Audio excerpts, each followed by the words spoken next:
और है आज था रेस्ट डे और आज 4 जनवरी है। तो मैं बोला था कि पहले मैं मंडे तक नया स्प्लिट डिसाइड कर लूँगा। तो मैं बहुत सोचा भी क्या ट्रेन कर सकते हैं, क्योंकि पहले मैं पुश पुल लेग्स करता था। Push pull legs push pull legs और एक दिन रेस्ट रहता था। अब ये क्या, इसमें क्या प्रॉब्लम है, ये एक 7 डे स्प्लिट है।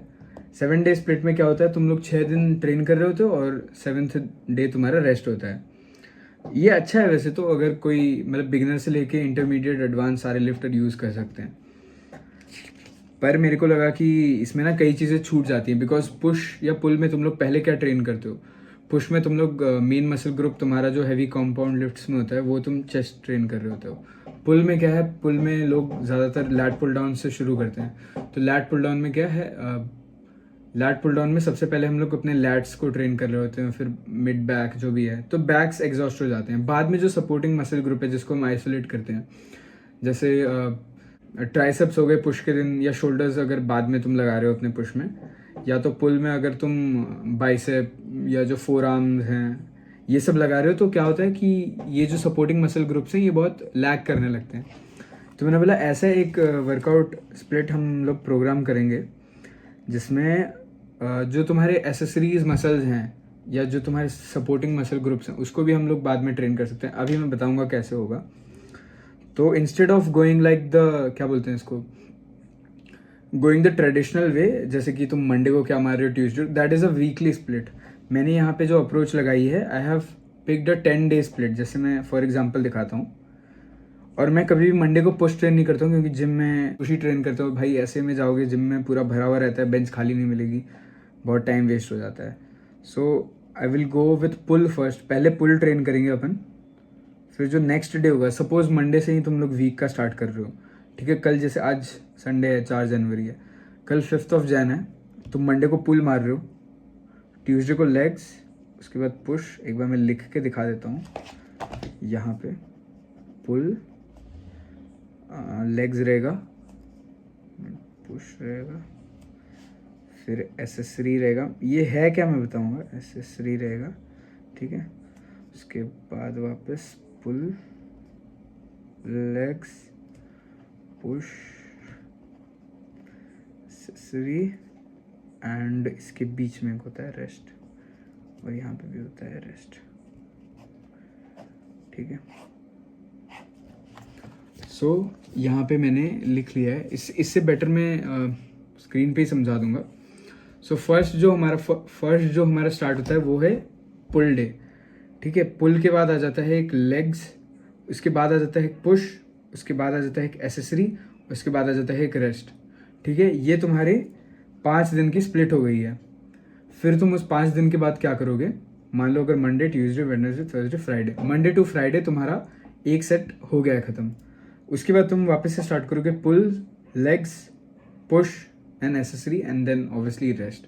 अब इसमें तुम्हें ट्रेडिशनली तो पता रहेगा, मैं आगे बताऊंगा कि स्प्लिट में हम क्या क्या ट्रेन करने वाले हैं जिस दिन जो मैं मार रहा हूँ। पर पुल लेग्स पुश सबको पता होगा। अब तुम लोग सोच रहे हो एसेसरी क्या होता है।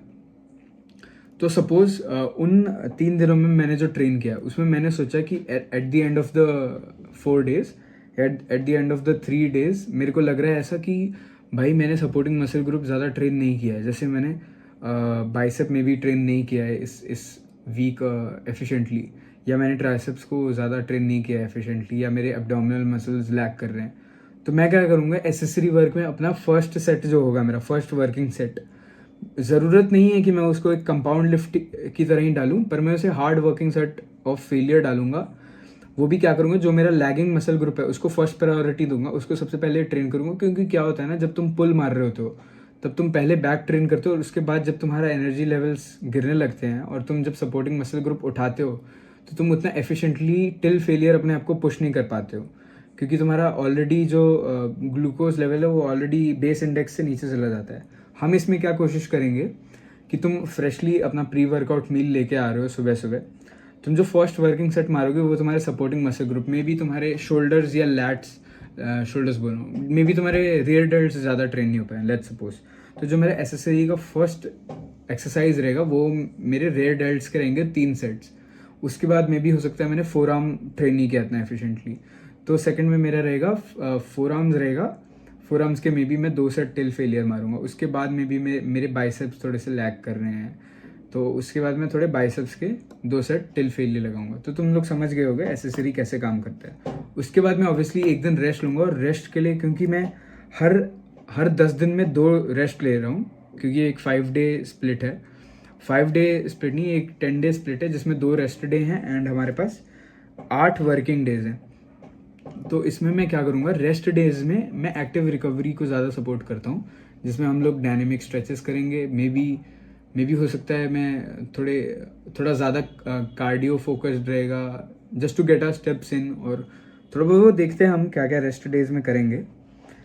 बाकी एक और एक चीज़ जो मैं शेयर करना चाहता हूँ, मैंने ट्रेनिंग नोटिस किया, और कट में क्या है ना कि आपकी स्ट्रेंथ डाउन जा रही होती है, तो उसको ट्रैक करने के लिए मैंने सोचा है कि मैं वर्कआउट लॉग एक रखूँगा, और मेरे कितने सेट्स और रेप्स बन रहे हैं। क्या करूँगा, अपनी ट्रेनिंग का एक लॉग रखूँगा, और हर वीक हम ट्राई कर रहे हैं कि कट में एटलीस्ट हम अपना जो स्ट्रेंथ है वो मेंटेन करें, और अगर बल्क करेंगे फ्यूचर में तो हम ट्राई करेंगे कि हर एक लिफ्ट के साथ थोड़ा थोड़ा वेट बढ़ाते रहें अपन। और मैं अब से हमेशा सुबह ट्रेन करने वाला हूँ, क्योंकि मेरा कॉलेज स्टार्ट हो रहा है मंडे से। तो मैं क्या करूँगा, हम लोग 5:30 के अराउंड निकल जाएंगे ट्रेन करने। हम लोग निकल जाएंगे 5:30 से ट्रेन करेंगे 7 बजे तक। तो मेरे को लगता है ठीक है, 1.5 घंटा तो आराम से अब ट्रेन करके निकल सकते हो। बाकी जो डाइट रहेगी, डाइट मैंने सोचा है कि we are aiming for 1900 calories. 1900 से 2000 के बीच में अगर हम कैलोरीज अपनी फिनिश कर लेते हैं तो ठीक है। उसमें मेरे को मैक्रोज रखने हैं अपने 140 ग्राम्स ऑफ प्रोटीन। अब 140 ग्राम्स ऑफ प्रोटीन आइडियली मेरा हिट नहीं हो पा रहा है, ऑब्वियसली डाइट कंस्ट्रेंट्स है, तो हम तब भी ट्राई करेंगे। और भाई 100 से तो ऊपर रखेंगे, इवन दो मेरे को वो भी नहीं लगता कि मेरा हिट हो पाएगा, because I don't eat non veg on a regular basis. Still देखेंगे 144 grams of protein and carbs, और जो सैचुरेटेड फैट, मोनोफैट वगैरह है वो मैं पूरा माई फिटनेस पैल का स्क्रीनशॉट ही लगा दूंगा इधर। बाकी हो गया इस साल मैंने सोचा है कि हैबिट ट्रैकर अभी मैं नहीं स्टार्ट करूँगा हैबिट ट्रैकर, अगर मेरे को बाद में ज़रूरत पड़ती है, बिकॉज मतलब मैं ऐसा फील कर रहा हूँ ट्रेनिंग तो कंसिस्टेंटली मैं कर सकता हूँ, ट्रेनिंग के लिए I don't need a habit tracker. और जो मेजॉरिटी ऑफ द चीज़ें हैं आई एम ट्राइंग कि ऐसी ही हो जाए, हैबिट ट्रैकर की अभी ज़रूरत तो नहीं लग रही है। स्टिल अगर ज़रूरत लगती है तो मैं नेक्स्ट मंथ से डाल दूंगा कि मेरे हैबिट ट्रैकर में, पहले जैसे मैं हैबिट ट्रैकर में था, 1-2 चीज़ें मेरी डाइट से रिलेटेड, ट्रेनिंग से रिलेटेड, थोड़ा बहुत काम से रिलेटेड था, और हाइड्रेशन वगैरह से रिलेटेड मैं सोच रहा हूँ। बट इस साल मेरे को ज़रूरत नहीं लगता कि उसकी ज़रूरत पड़ेगी। बाकी देख रहा हूँ, मेरे को एक और एक चैनल पे काम करना है, अभी स्टार्ट करूँगा। अगर काम आ जाता है तो मैं अपडेट कर दूँगा इसी चैनल पे। बाकी तो देखते हैं, कल आ जाएगी वीडियो, कल सुबह 5:30 है ट्रेनिंग, ठीक है, तब मिलते हैं। कल पुल डे है, बैक ट्रेन करेंगे, तब तक के लिए पीस आउट।